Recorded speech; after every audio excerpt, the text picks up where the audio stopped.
activities that we are implementing. One of those is the windbreaks, tree windbreaks that reduces evapotranspiration. It means that it's saving water for the crop and also protects the crops from dust, sand, and salt storms.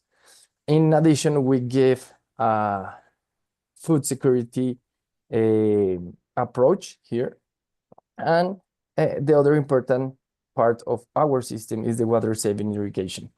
We have implemented drip irrigation, that this kind of technology has or can reach a 90 or 95% of efficiency. That means that 90 or 95% of the water is being used by the plants that you are growing. So this is the top of efficiency that you can have in water use. In addition, we have a sprinkler irrigation that has an efficiency of 70, 85%. And the business as usual, that is fluorine that I already mentioned, only has between 30 and 50%. So with this intervention, what we are doing is saving water and making that other people can use more water. When a farmer is saving water, other farmer can use that water in their systems. Now we are going to see our models. We are going now into 4 of the districts that we were working. Here is the fruit orchard and windbreaks with drip irrigation. You can see here the principles of our design. We are using at least a 2-row windbreak with 3 species that has to be drought and salt tolerant. That's the most important thing. The other important thing is the location of those windbreaks. It has to be perpendicular to the wind, so it can stop actually the winds. In this region, winds are coming from the north, so the northern part should have a windbreak. In addition, now how we are using water. Waters are arriving from the canal. We don't have availability all the year, so in sometimes when there is water in the canals, we have to use it or store it. So the first component in terms of water, managing the water, is to have a water reservoir. You can see it here in the down part of your screens. And then we actually have the system. Here is drip irrigation. For that, you will need a pump, a filter. This is very important. We knew a lot of projects that tried to use drip irrigation in the region, but didn't use filters. So the system was not working after 1 year. So this is the most important thing. You can also have a fertigation option to use fertilizers and include it through the irrigation process. And then you have the main lines of the drip irrigation and the specific drip lines that go to the crop. In our systems, we have drip irrigation for the windbreaks. This should be included at least for the first 3 years of the windbreaks. If not, they are going to die because the water is scarcity. So this is what is it looks our first model. Now we can see one of the pilots here. This is a farm called AgroImpex, a 7-hectare apple orchard. Here is the design of the system. So you can see the water reservoir, the main lines, the bulbs that manage the irrigation. And here with the different colors that you see are the shifts that are used to irrigate the area. Usually you don't irrigate all the field at the same time. You do different shifts to have a more efficient intervention and a cheaper intervention. If you want to irrigate everything at once, it's going to be more expensive. So here we can see also some of the technologies. This is a disc filter that we implemented in AgroImpex. We received the request from the government to bring the most high quality equipment, and we know that this is a very good investment. For example, this kind of filters was used before in some dry areas in similar conditions in China and have been working for more than 20 years. So we actually decide to bring the best thing possible, make it to last, and in the end you will have a better cost ratio. And here you can see the implementation in AgroImpex. These are the drip lanes. Here you can see in the bottom of the trees. So this is how it looks, the first model that I want to share with you. That is the 3 windbreaks with drip irrigation in fruit orchards. We had another 2 farms with the same technology. Now we are going to another district of Karakalpakstan that is called Karysyak. Here you can see the design of this farm. Also, that is located in a part that is already presenting desertification processes. Here in the left, you can see it. So it's a very difficult situation what he's dealing with. This one is the smaller farmer that we are working with. It has a 2-hectare orchard, an apple orchard here in the north, and in the southern part, vineyard orchard, each one of them for 1 hectare. After that, we have the Ministry of Emergency Farm. This is located in another district that is called Bosato. Here we have the design. This is the biggest intervention in drip irrigation that we have. It's a 50-hectare orchard. This is a really big intervention for drip irrigation. And what you can see here is the division of the design. So it's almost linked for growing apples, but also has some plum, apricot, and peach. It has the same system that I already explained. The important thing about this site is that is going to be divided. We are supporting the Ministry of Emergency here. Is going to be divided for 100 farmers, 100 families that are going to have their own orchards and spaces to grow between the lines of the trees, the vegetables and other crops linked to their food security. So here we can Mario, see. let's Yes. We got maybe another 2 minutes or so. Okay, so I'm going to go really fast through the other models. The next one is the Caratal model that actually Umit is going to talk about this. But what you can see is that we are taking advantage of the water canals to grow Caratal without irrigation that are going to serve as a windbreak for different kind of farmers. So what we did here is to identify which water canals have more water through all the year, so we can plant this.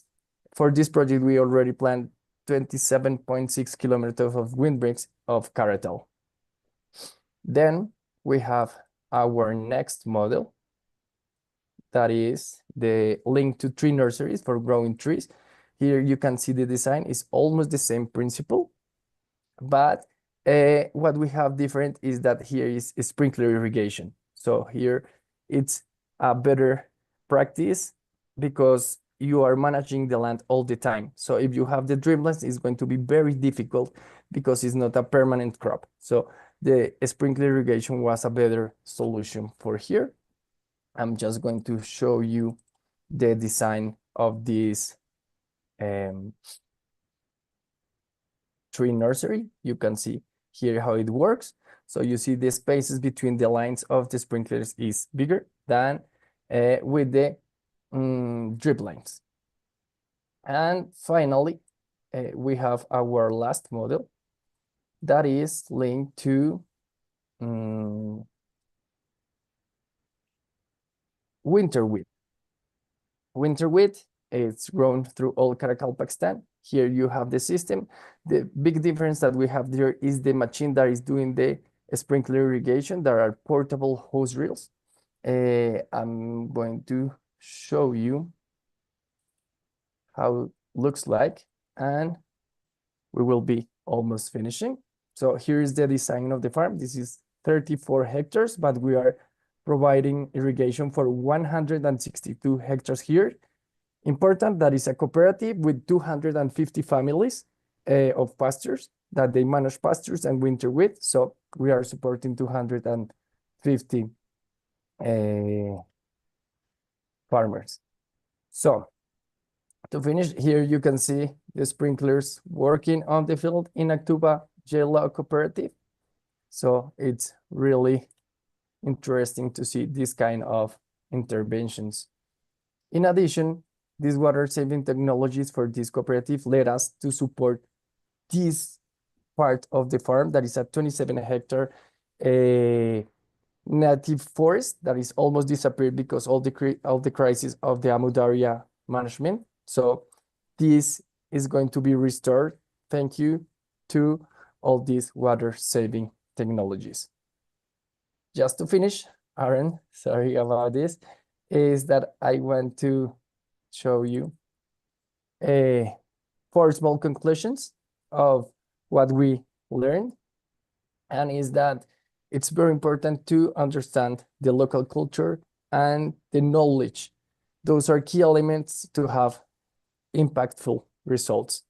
In addition, you have to have adaptability to the national circumstances. For these water saving technologies, there are not providers, and it's very difficult to accomplish international contracting standards. So this is something that everyone is going to deal with and that we have to manage as working or impacting the value chain. So providers are part of the value chain and something that you have to include in your projects.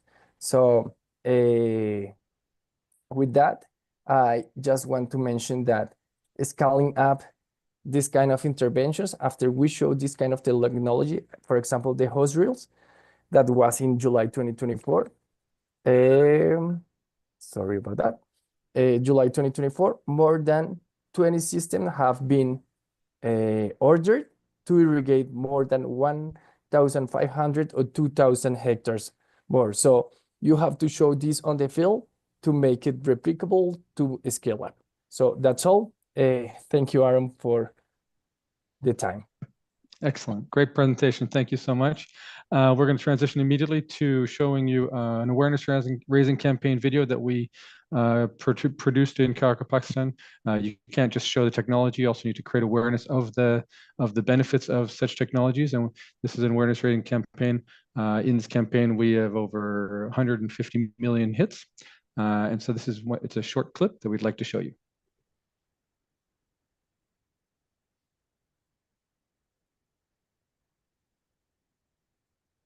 This is produced in Kharkiv language.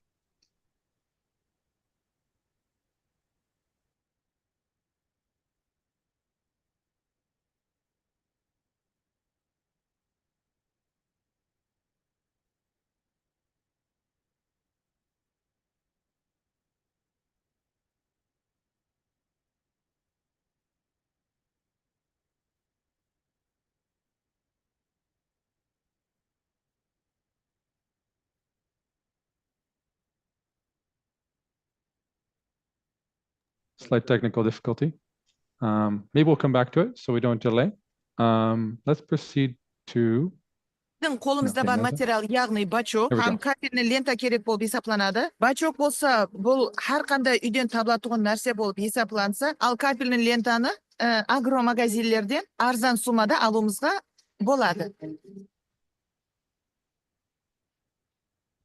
Тамшылатып суғару системасының ахметлі тарифы сондан ібарат, ол суды бізге 50%-ке шекем үнемлеуменен біргелікте, бұл егін майданының құрғап кетпеуінің, һәм егілердің бірдей нормада су ішеуін тәминлейді, һәм де бұл өнімді біздер 15-20%-ке шекем артық ала аламыз. Менің ата-анам барха біздің атысымызға жетерлі су апару жүдә қиын деп айтады. Тамшылатып суғару сияклы су үнемлеуші системалары өсімліктер үшін жүдә зарлы суды бере алады, һәм су сарплануын азайтады. Соның ұшында DJI-ның Арал теңізі бойынша жобары Қарақалпақстанда су үнемлеуші суғару системалары орнату бойынша тренингтер өткереді. Very nice. Okay, we are now going to transition to Umid Safedov. He's the director of the Master Fruit Company, one of our partners here in implementing our climate smart agriculture designs. And so Umid is going to present some of the tangible benefits that one type of the windbreaks that we've used on Black Willow, the very strong cultural meaning that it has for people in Kharkov, Pakistan, therefore the strong receptivity they have for it, and the economic benefits that it brings. Over to you, Umid. Thank you. Hello, everybody. Let me try to share my screen. Okay. Oops. 1 minute. 1 minute, sorry.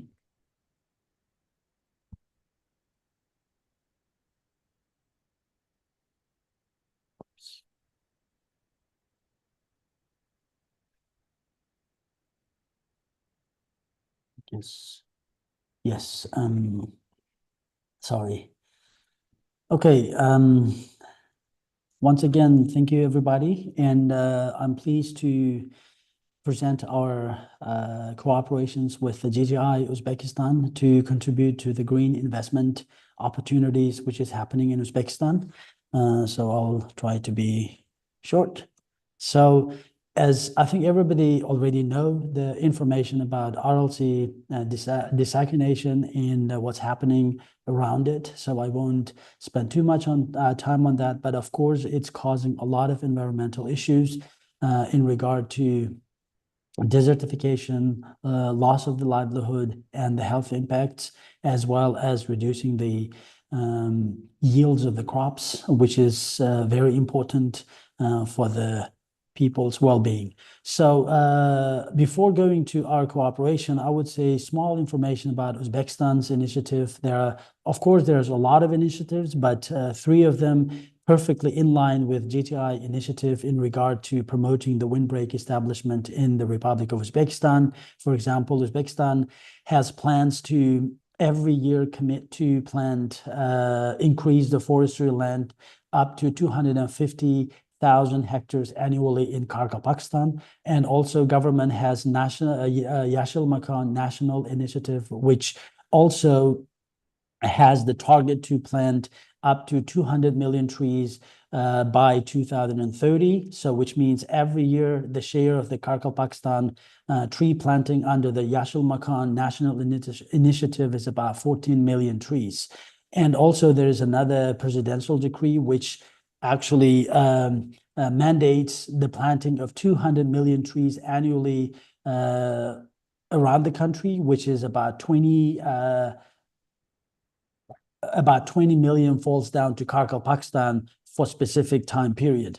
So I guess this initiative, GTI's initiative on establishing the windbreaks and expanding the agroforestry culture in Kharkov, in the Republic of Kharkov, Pakistan, perfectly matches with the government initiative. So therefore, one of our mandate and one of our tasks was to consider and find tree planting or green investment opportunities for Kharkov, Pakistan to support the project to implement its activities much more wisely and being environmentally friendly. So we thought one of the idea could be consider the Karatal black willow, which grows in the Republic of Kharkov, Pakistan for more than already thousands of years, which has very good adaptability to the local environment. It's salt tolerant, it is very winter hardy, and also it has a deep meaning to the people in regard to how do you call this, saving their environment, because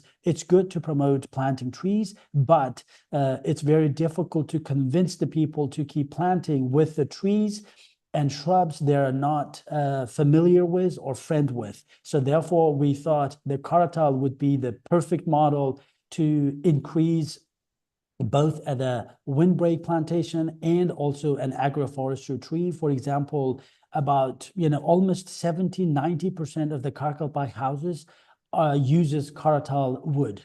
And also you can see that around the farmland, the tree is the perfect, windbreak opportunity to protect the villages from sun dust, sunstorms, the soil erosions and everything. and also the fences, the simple activities people use, everything comes from Karatal wood. And also another important element of the nomadic culture is the yurt housing, which is similar to Kazakhstan, Kyrgyzstan, Uzbekistan, almost all the Central Asian countries.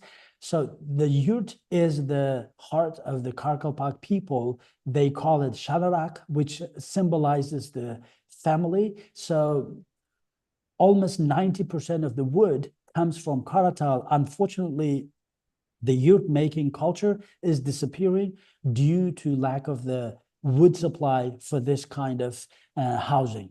So we thought, what could be done? Okay, by project, that would be ideal to increase the agroforest activities with the use of the Karatal tree. You can see on the both sides, which is very, very important for the lives of the people, and plus as a business opportunity for the yurt makers to keep getting wood, because for them nowadays it's becoming very, very difficult to source wood. So establishing and teaching the people plant the Karatal as a forest. Until today, it's not planted as a forest, only alongside of the roads it goes, but having it more like a commercial type of a wood supply chain would increase and would contribute a lot to the business of yurt making, where hundreds of people are involved, both women, youth, and men. Also, the wood of the Karatal tree is very important for the everyday life of the agriculture, where all kinds of frames which are used in agriculture comes from Karatal wood. Plus, in the villages, for the women, basket weaving creates incredible, beautiful opportunity in terms of income generation. Again, for that, they need whips. Whips could be provided by the Karatal trees, which could be grown as commercially as an agroforest, and plus along the crop fields. Plus all kinds of ready-made fences. This is another business opportunity for the people to start in their villages to sell it. Nowadays, a lot of people are becoming more environmentally friendly, are more kind of going to the nature in their lives, even in the cities, having all kinds of decorative elements as a wood, fencing, which comes from the willow tree. This is another business opportunity. And again, planting green fences, I think in Europe and some countries, it's very popular. In Uzbekistan, this could be another new business venture startup. And also, of course, by processing the Karatal wood, a lot of waste comes up, which could also be formed in the form of the briquette as a heating source. Plus, we also suggested GGI to start thinking about commercializing the tree supply chain of the Karatal wood, Karatal tree, which is now planted only by cuttings, but if it comes as a rooted tree, it will have great impact for the people, for the easiness of planting the trees in their backyards and everywhere. So having commercial nurseries where the Karatal could be propagated commercially will contribute a lot to the government campaign. You remember, I think in my first presentation, every year just for Yashil Makan, Karakalpakstan needs to plant 14 million trees. I mean, it's impossible to produce this many trees in the other types of nurseries, where Karatal, again, is the perfect tree which grows just from a small wood cutting without root. So this could be another great opportunity. Before closing it, I would say that GGI has a great initiative to support the windbreak establishment around the croplands. As we know that windbreaks facilitate the yield increase in the croplands up to 14%. Unfortunately, the farmers are reluctant to establish agroforests around their croplands because they are afraid of that the trees take additional land, or the shade will stop or interfere with the crops. But we see that having the Karatal along the inter-canal or inter-field drainage ditches will perfectly in line with the, windbreak establishment, and also will not require additional water source, because water is coming to the ditch anyhow. Plus, once established, Karatal tree can drink the water from the subsurface drainage water which also helps the cropland to balance the salinity and the water table, which is very, very important for the crop health and productivity. With this, I would say thank you for everybody. I think if there are any questions, for sure, we would be always open to answer that. And I wish great success for the GTI Uzbekistan to, with its, how do you call this, great endeavors to contribute to the green Uzbekistan. Thank you. Thank you very much, Ewan. I think it's thank you for your expertise that you bring to the team and for showing people about the importance of adopting technologies that people place value in, that they have confidence in, and that provide also cultural and economic benefits. And with regard to the awareness raising, this is a perfect segue. We'll show you now a short video clip that we did as part of our awareness raising campaign to promote people's understanding of the benefits of windbreaks in reducing evaporation of moisture from the soil in their farms.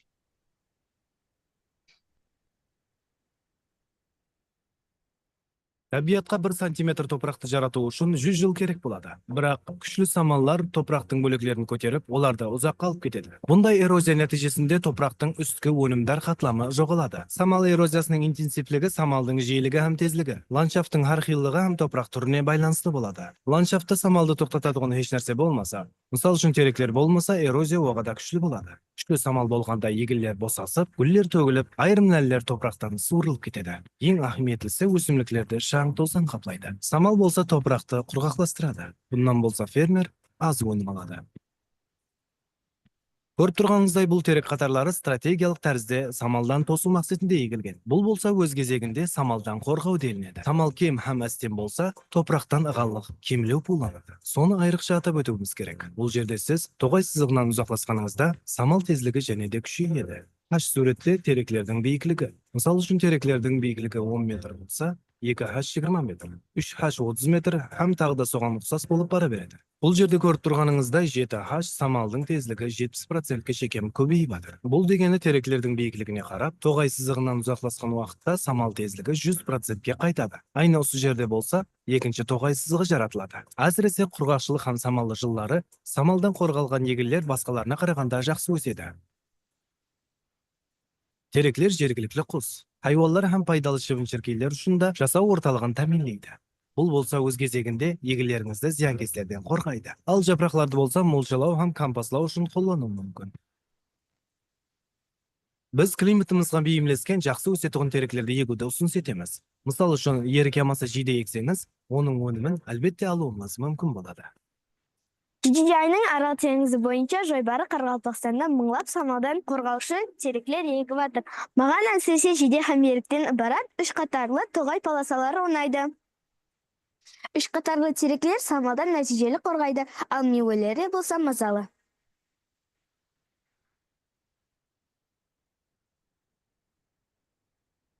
All right, thank you. So now I will give a short presentation. We've shown you some of the technology, some of the awareness raising campaign, and now we'll show you I'll give you a short presentation on the policy engagement that we're doing to try and ensure that the best practices are scaled up from across different development partners' interventions. And I'll just show you in here. And I'm having a technical issue here, can you see my screen?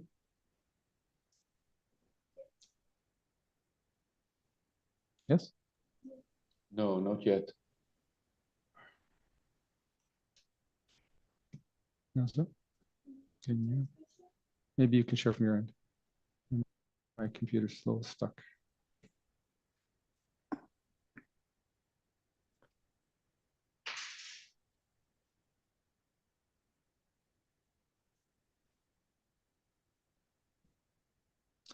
Okay.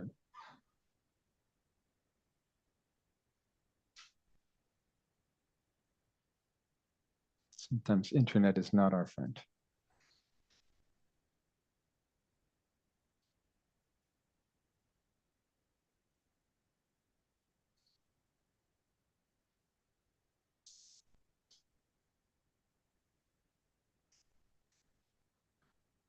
Okay. So these activities that we've described and two other presentations that are being given during Green Growth Week on sustainable finance, where we've mobilized climate finance for and commercial bonds for scaling up climate smart agriculture, and another presentation on social inclusion, how we target disadvantaged stakeholders for capacity building. These are all activities that are being implemented within the context of a project funded by the Korean government. It's a $5.6 million grant-funded project called which we abbreviate as the RLC GRIP project. Nazo, next slide. Okay, we've already described the background, the context of the product. We have many partners. I do always want to emphasize the importance of our partnerships, that enable us to achieve all of these objectives. Many ministries under the overall guidance of the Ministry of Ecology, Environmental Protection, and Climate Change, and the Council of Ministers of the Republic of Pakistan, and a number of different international development partners. Next slide.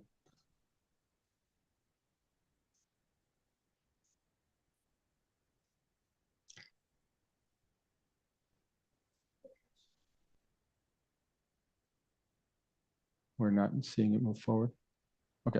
Very briefly, the project has a number of components. One is to ensure that best practices are mainstreamed for policy making and investment decision making. So we've delivered a number of technical or policy analytical works where we provide recommendations for stakeholders, policymakers, and investors.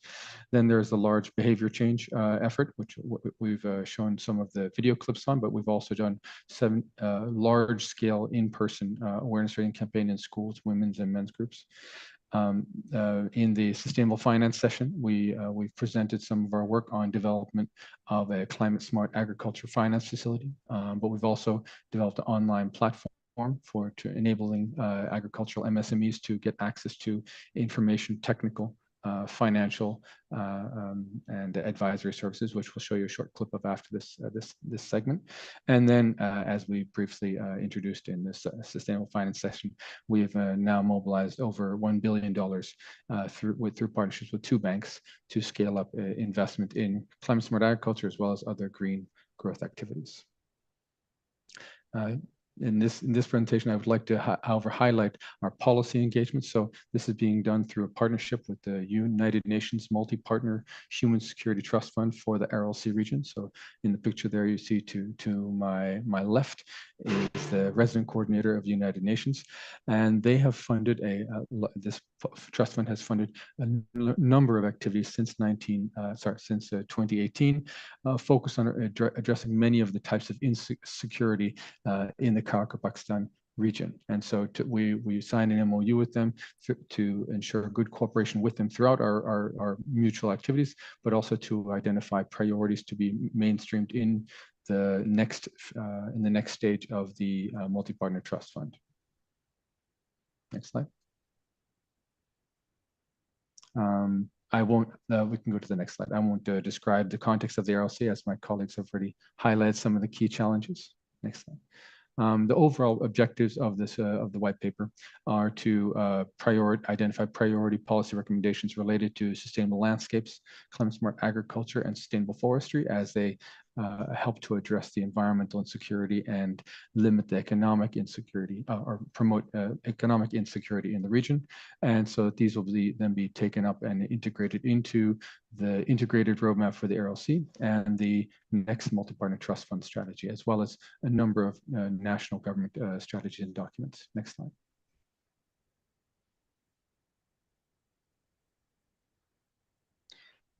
The overall that we provide a kind of summary of the climate change impacts in the RLC region. Briefly, I'll just summarize. There's increasing aridity of the climate. There's a declining average precipitation within the region, as well as a reduction in the total amount of moisture or surface water that is arriving in the region through the canals and river systems, increasing frequency, severity, scale of droughts, and increasing landscape degradation. Next slide.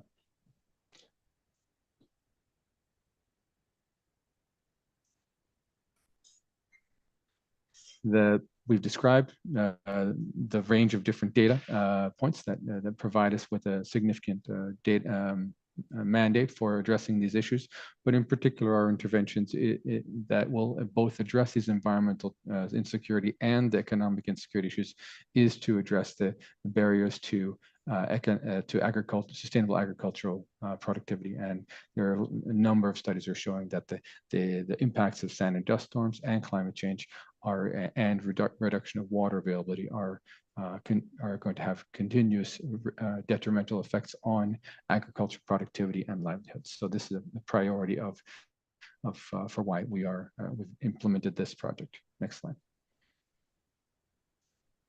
The overarching frameworks that we focus on connecting these recommendations, as I mentioned, are for sustainable landscapes, climate smart agriculture, and sustainable forestry. Next slide.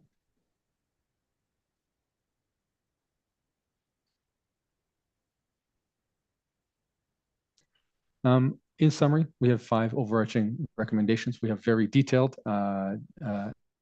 lists of specific recommendations within each of these that we have in the white paper, but overarching is the priority for rehabilitation and modernization of water management systems, intensification and support of the transition from traditional water-intensive agricultural production systems to climate-smart and climate-resilient agricultural production systems, scaling up more sustainable landscape and forest management approaches. So this is not only at the plot level, but also ensuring connectivity across the landscape of coherent biomes and to increase the resilience of them to the increasing desertification and drought. Adaptation to the legislation and institutional arrangements to promote climate smart agriculture, water and landscape management. The government is doing a lot of regulatory reform and at the national level, you can see very strong targets being set. At the sub-national level, there are new initiatives being taken place, but sometimes there are still challenges with ensuring that there are effective cross-sectoral and interinstitutional coordination to enable these outcomes to be achieved. So these are strong, these are high importance recommendation for any technical and investment solutions to be realized. And then supporting the enabling environment. So this is really more about the enhancing access to information, access to finance, access to support for legal services and regulatory services so that stakeholders are able to make use of the technologies and access to finance. There are a number of additional areas of recommendations that are identified related to food security, healthcare, social protections, and financial services as well. Next slide. We've mapped these into short, medium, and long-term actions to try and underscore how some actions that can have immediate returns, while other ones are investing in medium-term or longer-term outcomes. It's important to consider how different interventions can be overlaid and sequenced in order to achieve the desired outcomes. Next.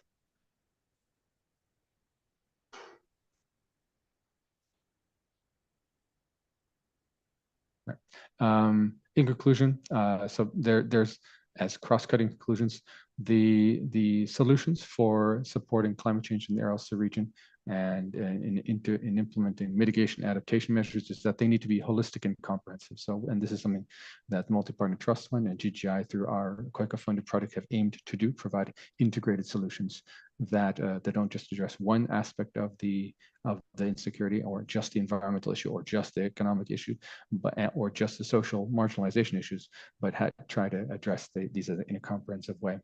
The adoption of adaptive and preparatory measures is critical in order to cope with climate crises once the crisis has hit. Actually, in one of the farms that we have worked in, they started off with 1,500 fruit trees, and that was 11 years ago. And then 4 years ago, they had a significant shortage of water, and now they have 350 trees left. So a reactive response system does not enable farmers to adapt to it. So we need to support farmers and stakeholders to develop adaptive systems, such as like these technologies that we're using, the installation of reservoirs so people have better storage capacity and all the like. Policy reform, as I mentioned, short-term, long-term, and medium-term, these need to be mapped out and be coherent. So there's significant need for additional coordination among development partners and others. And some of these others I have already highlighted, but I won't go into a lot of detail. It cannot just be the technological. You need to include the access to finance, and needs to be clear monitoring of their achievements, and to avoid stakeholders becoming discouraged in adopting new technologies. And gender mainstreaming, it remains something to be strongly advanced, which is it's a challenge in some contexts where women's roles in the farming system decision making are not always so clear. So we need to make sure that those are addressed. Okay. Those are just some of the key policy recommendations that we have, and we'll be expecting to launch this paper together with the Multi-Partner Trust Fund at the upcoming COP in Baku. So I would like to transition to a final. Actually, I think we will transition to our final speaker now. We won't. We did have another video, but because of technology, it doesn't always allow us to maximize how much we fit in. So I would like to transition to Marcel Silvius. He's our country representative in the Philippines. He's worked for GGI for a number of years, previously also as country representative of Indonesia and as community of practice lead for Sustainable Landscapes work. So he has years of experience in dealing with a range of sustainable landscapes issues. And he's going to present on some of GGI's work related to low carbon rice agriculture. Over to you, Marcel. Thank you very much, Aaron. Are you seeing my screen at the moment? Hello? It is saying not just yet. It's coming, I think. Can you see it? It says that here you've started screen sharing, but I don't see it yet.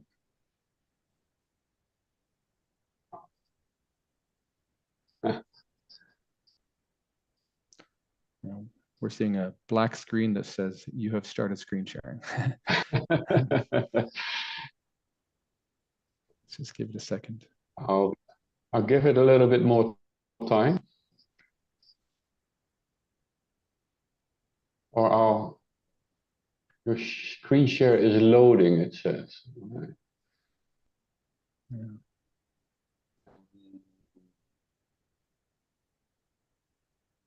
Maybe you can.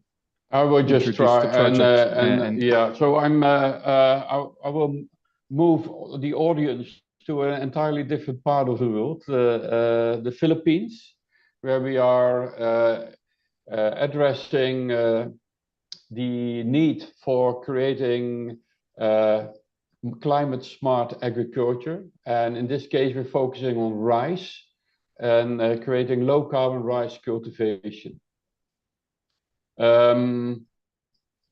What we are doing at the moment is we have one project with the Board of Investments in the Philippines where we are creating or working on the mobilization of a $41 million project investment to introduce and to upscale or replicate an existing pilot in which the waste materials from the rice harvesting is being turned into biochar. And biochar is an inert form of carbon. See, something is happening. You're seeing it now, yeah? The screen, is that correct? We can see your screen now. Okay.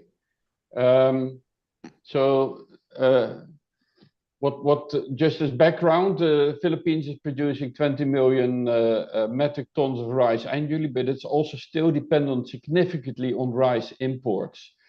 It has about 5 million hectares of rice fields with a production of about 4 tons per hectare. And this production goes hand in hand with the emission of about 12.5 million tons of carbon dioxide equivalents. But it also goes hand in hand with annual major events of haze, where the burning of rice straw that remains in the field. The burning of that is creating huge amounts of air pollution as well as carbon dioxide emissions. Alternatively, if the rice straw is left in the field, it is decomposing in the next inundation period of the rice cultivation, and that produces huge amounts of methane emissions. And rice fields are a major contribution to global greenhouse gas emissions, one of the biggest items contributing to methane emissions in the world. To address this issue, we have developed an approach in which we are turning the rice waste into an asset. And you can see in this very complex picture that on the left side, we're dealing with innovative rice harvesting techniques, where both the rice and rice husk and the rice straw are harvested simultaneously. And then these go into a number of existing and new agri-value chains. So the rice husk is going to the rice mills, where we install pyrolysis installations, and in the pyrolysis installation, it's being turned into biochar. The rice straw goes to separate pyrolysis installations, or it is being used first in mushroom farming, or it is being used directly for straw composting. And these, what you see in these blue squares, are the basis for valuable agri-value chains, where the biochar itself can be sold as a soil enhancer, but it can also be used as floor bedding in poultry farming, and where it gets mixed with poultry dung and becomes a bioorganic fertilizer. The rice straw, when pyrolyzed into biochar, of course, goes into the same direction. However, you can first use rice straw also for mushroom farming, where it is forms the growing media for the mushrooms. At the moment in the Philippines, mushroom farming is strongly impeded by very high energy cost. However, the heat produced through the pyrolysis process can be used to pasteurize the rice straw, and then that provides the high quality growing media. After using for mushroom farming, the straw can still be going to the pyrolysis installation and still be used to produce biochar. The result of this kind of what we call an agri-cluster, so clustered approach of different value chains based on the waste materials, is that we improve rice production, because when we reapply the biochar, either directly or as biofertilizer in the rice fields, the rice production goes up by 10 to 20%. If we use it as floor bedding in poultry farming, it gets rid of fly problems linked to the poultry farming, but it also increases poultry productivity, as increases the poultry health, and therefore the food is kind of more rapidly transformed into chicken meat. And we have the mushroom production. So it creates multiple value chains, but in addition, it produces the source material for producing these fertilizers, compost, and soil enhancers. Sorry. Linked to this, as part of the rice straw harvesting, we remove the main vector for methane emissions from the rice fields, but also the main issue, we can stop the main issue of the burning of rice straw in the fields. That reduces emissions from these fields, both in terms of the carbon dioxide and the methane emissions significantly. The biochar itself is an inert form of carbon. It stores carbon more than 1,000 years, and thus is an active removal or remover of carbon from the atmosphere. Over the years, what this multi-value chain is doing is it's actually producing huge amounts of such biochar, which can be turned in high quality biocredits. Those biocredits can be used to actually provide kind of first investment in the and support investment in the development of these kind of value chains. Other benefits are, of course, the general reduced environmental problems, increased productivity, enhanced climate resilience, with biochar having a very high water retention capacity. It also improves the resilience of rice fields to drought periods. And overall, it increases the amount of jobs that we can have through these multiple value chains as we create multiple products. Now, under the auspices of the Board of Investments, we are now implementing feasibility studies, and we are looking at upscaling a current one pilot project in Nueva Ecija in Luzon, Philippines, to 16 commercial scale pyrolysis facilities, each with 40 tons per day biomass processing, and turning that into straw fat pyrolysis, or bringing that into straw fat pyrolysis units and turning that into biochar. Overall, this will require a capex of $41 million, which we are helping to mobilize. It will produce a large amount of biochar in the order of 63,000 tons per year, and turning that into carbon credits of 117,000 credits generated per year. And we do this together with a Philippine private sector company called Alcom. So overall, this significantly increases the whole circularity in the agri sector. This links very well to the sorry, I'm running out of time, but it links very well to the policy frameworks of the Philippines, both in terms of BOI's pursuit of industrial development, but also directives of the president and also within the development plans to use biofertilizers as a key strategy to increase productivity. I'll keep it to that, and over to you, Aaron. Thank you, Marcel. That was a very interesting case study and an opportunity for people to consider how to replicate these technologies as a climate change adaptation and mitigation opportunity. So that is essentially all we have time for in our session. We'd be happy to receive comments, questions via email, or if you drop it in the chat, we will see those. And I'd like to encourage you also to attend the Climate Smart Agriculture session being planned for the Africa region in 2 hours' time. And we look forward to sharing more ideas with them, and everybody come back and see that. Thank you, everyone. Thank you very much, everyone. Thank you.